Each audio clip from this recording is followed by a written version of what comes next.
stuff.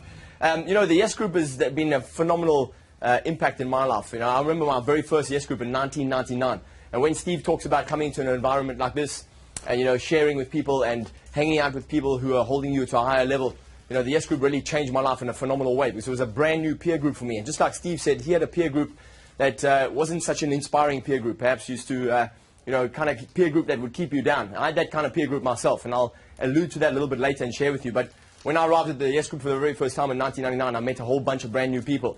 And it gave me a picture of what my life could become like.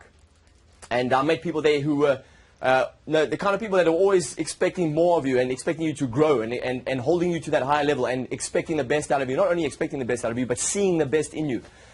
Who's ever been around somebody, who's ever been inspired by somebody when you meet them and you just feel so much better that spending time with them?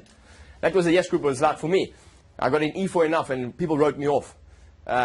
And life is just, right now, my life is phenomenal. I'm so blessed. I give thanks every single day.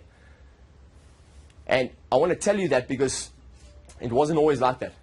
It wasn't always like that. I grew up in South Africa. I was born in 1966. I grew up next to a police station for the first 6 years of my life. I lived right next door to a police station.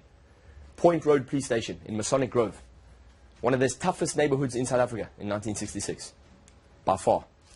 In fact, if you went straight down Point Road towards the docks, which is where we lived, down to the harbour mouth, nobody went down there after 5 p.m. in the evening, unless you were, kind of into the kind of dark side of life, right?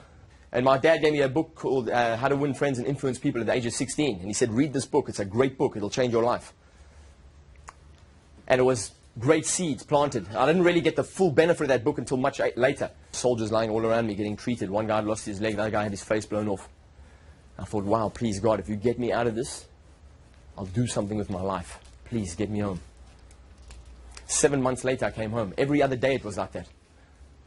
Unfortunately, I had to kill hundreds of people.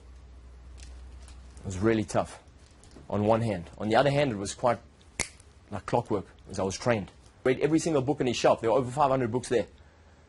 At the end of 1989, I left South Africa because I didn't have any desire to live anymore. I thought, I've got to get away. I've got to go and check out the world, right? One of my friends that arrived in London, he wrote me a great letter. He said, hey, you've got to get to London. This place is wild. So I said, I'm on my way.